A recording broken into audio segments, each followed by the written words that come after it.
Kamusta Libra? Welcome to Like a Tarot.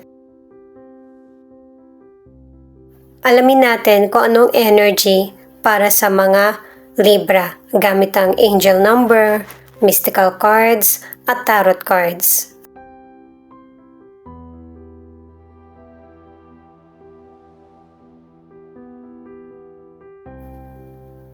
(11:11). Your soulmate is out there, manifesting you. This person has missed you for a long time and dreams about being with you. Kung gusto mo nang makilala yung taong nakalaan para sa'yo, hanapin mo siya kasi hinahanap ka rin niya. Ang magiging way lang para makilala mo na yung potential person ay yung magpatuloy ka sa buhay mo. Merong nakalaan para sa'yo. Yan din yung ibig sabihin ng card na ito, na huwag ka mawala ng pag-asa. Pero may ilang Libra na sa ngayon hindi ka ready ma-in love, pero nagpapahinga ka lang. Kasi may ilan na hindi mo pa talaga alam kung ano yung gusto mo. Ang ilang Libra kasi, mas prioridad yung pag-asenso, yung pang-personal. Pangalawa na lang yung patungkol sa love.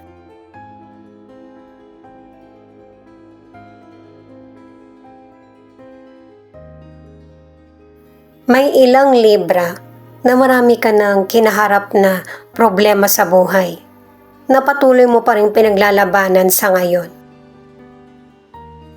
At saka, meron ding ilang Libra na na-reincarnate ka na. Pang ilang beses mo na ito na nabuhay ka. Maaari na ang ilan alam mo, ang iba naman ay hindi. May mga sign na ipinaparating sa iyo, yung bang may mga nauulit na sitwasyon.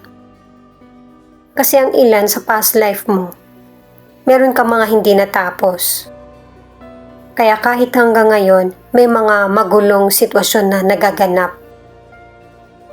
Hindi mo ito pinapaalam, pero ang advice ng cards, huwag punuin ang puso ng galit or pagtatampo kasi yun yung naging issue sa past life mo. Iparating mo yung true feelings mo ng maayos para hindi mo uwi sa gulo or misunderstanding. Paalala para sa mga bagong viewers na ang reading na ito ay timeless reading. General reading, ano man ang edad mo or gender mo or magkapareho man kayo ng zodiac sign ng person mo. Kunin mo lang kung ano yung akma sa sitwasyon nyo. At saka ikaw na rin magpalit kung si person mo ba ito or ikaw. At ito ang start ng 1 week reading mo. The Sun, 4 of Cups in reverse, Knight of Wands. Itong mga cards na to ay very positive, na ready ka na umaksyon sa mga pagkakataon na dumarating sa iyo. Aware ka sa mga skills mo. Focus ka rin sa tinatahak mong landas at saka may ilang Libra na napapaniginipan mo na gaganda yung buhay mo. Nabibigyan ka na ng sign ng universe kung ano yung magaganap sa buhay mo. Pero kahit na positive yung ipinapakita ng mga cards ay nagpapatuloy ka pa rin na punuin kung ano yung mga kakulangan sa buhay mo. Ang ilan sa career or negosyo, matagal mo nang hinintay na ma-promote ka o yung mabigyan ka ng panibagong trabaho. Malaki ang pasasalamat mo kasi nabibigyan ka ng oportunidad at saka yung nagtutuloy ang trabaho mo or negosyo. Ang ilan naman ay sumusubok ka na magkaroon ng bagong negosyo. Ang ilan focus ka sa career mo or sa online business. Dito ka kasi mas kumikita. Ang ilang single, meron kang potential person na nakilala pero hindi tuloy-tuloy ang koneksyon nyo. Maaari na sa chat lang, sa party, or biglaan yung pagkikita nyo ng potential person, pero magkikita kayong muli. Pero kailangan mo mag-ingat dun sa potential person kasi heartbreaker siya. Ang ilan sa relationship, mas lalong tumatatag ang relasyon nyo ng person mo dahil sa yung bang maraming trials na dumaan na sa relasyon nyo. At dahil sa trials, mas lalo nyong nalaman yung kahalagahan ng isa't isa. Kung nagkatampuhan kayo, sisikapin nyo muli ng person mo na magkaayos. Two of Cups, Justice in Reverse, Nine of Swords. Itong mga cards na ito, kung halimbawa, nagkaroon kayo ng pagtatalo ng person mo, hindi maganda yung trato niya sa iyo. Ang buong akala niya, sa kanya papanig o papabor ang kapalaran, pero kabaliktaran. Siyempre, dahil sa pantay-pantay tayong mahal ng may kapal, lahat tayo mapaparusahan, lahat din tayo mabibiyayaan. Depende sa kung ano yung nagawa mo. At saka, may mga solusyon naman yung mga pinagdaraanan na problem. Magkasama man kayo ng person mo or single ka. Pagdating sa financial, share kayo ng person mo sa mga responsibilidad o kahit sa kinita. At saka guys, pinapaalalahanan din ng ilan na kung maganda yung nangyayari sa estado ng financial mo, sarilinin mo na lang ito. Meron kasing ilan na hihiraman ka ng financial pero hindi niya na ibabalik sa iyo. Yung bang lolokohin ka, at ito yung magiging dahilan para magkaroon ka ng problema sa financial, imbis na yung person ang problemado. Yung bang ikaw yung nangihiram na sa iba para mapunan yung kailangan mo, o kaya may mga bayarin ka na hindi mo na nabayaran, or na-delay yung pagbabayad mo. Ang ilang single, yung napapansin sa'yo ng potential person, ay prangka ka at saka honest ka sa nakikita mo at feelings. Yun yung isa sa katangian na nagustuhan sa'yo ng potential person na hindi ka mahirap basahin. At hindi makatulog yung potential person sa kakaisip sa'yo kung paano kanya mapapasaya. Ang ilan sa relationship, hindi nasusuklian yung tunay na pagmamahal mo sa person mo. Unfair ang treatment ng person mo sa'yo kaya sa ngayon, hindi ka nagiging masaya. Kailangan mong sabihin sa person mo yun na papansin mo para hindi ka nag-overthink. The Hierophant, the Tower in Reverse, the Hermit. Itong mga cards na ito, ipinapakita na sumusunod ka sa kung ano yung nakalakihan ng or itinuro ng pamilya mo sa iyo na kabutihan or tama.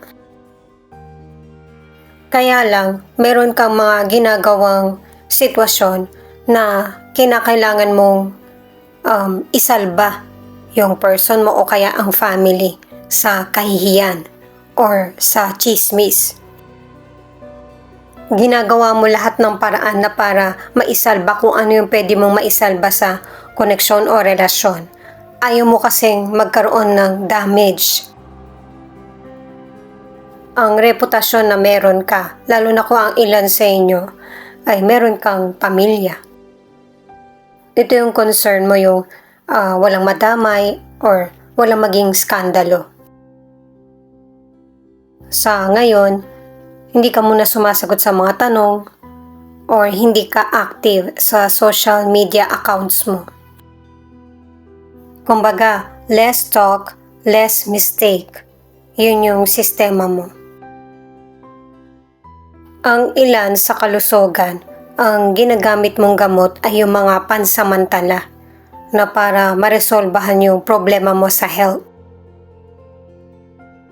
Ang ilan naman ay binibigyan ka na ng warning sign ng katawan mo pero hindi mo ito pinapansin. At ang nagiging issue sa kalusugan ay yung nasusobrahan ba sa mga kinakain or iniinom. Ang advice ay yung magkaroon ka ng time para makapagpahinga. Para mabigyan mo ng prioridad ang sarili mo. Itong final card na The Empress, itong panahon na ito, kung kailan mo ito napapanood, may mga new ideas or blessings na ito yung matagal mo na talagang minamanifest na magkakaroon na ng katuparan or katotohanan. Itong minamanifest mo ay makikita rin sa physical na aura mo. Kumbaga, makikita sa'yo ng ibang tao na nag-glow ka. Pupurihin ka ng kapwa mo kasi may pagbabago na sa'yo sa physical. Paalala din itong card na ito na i-enjoy mo yung mga blessing na dumarating sa iyo, malaki man ito or maliit. Para sa ilang single, matutuklasan ng potential person na marami kayong pagkakapareho. Nagkakaroon ka ng issue sa family mo at friends na na-experience din niya. Kaya mas lalo siyang naging interesado sa iyo. Ang ilan sa relationship, focus kayo ng person mo sa relasyon or sa family nyo. Meron kayong kailangan na desisyon na dapat gawin pero hindi nyo to hinaharap dahil pareho kayong takot sa pagbabago. At saka kahit gaano man kayo kabisi, pahalagahan ang oras sa relasyon. Ito naman yung feelings ng person mo na pwede rin ipakita kung ano ang feelings mo. May mga situation na nagaganap sa relasyon nyo ng person mo na maaaring may nasabi siyang hindi maganda or sitwasyon na nagpapagulo sa damdamin nyo. At base sa card na ito, pareho nyong gustong pagdesisyonan kung ano man yung mga nangyayaring kaganapan or kaguluhan sa relasyon nyo. At katulad ng pinakita sa tarot cards, ang ilan sa inyo sa relasyon or sa connection mo sa kapwa mo, hindi ka muna nagmamadali sa decision. Inaalam mo muna yung ibang paraan kung paano masolve ang situation. At isa ito sa problema nyo ng person mo, yung insecurities, at saka yung kawalan ng pagpapahalaga sa sarili. Kaya nga sinabi sa tarot cards na kailangan magkaroon ng time sa relasyon.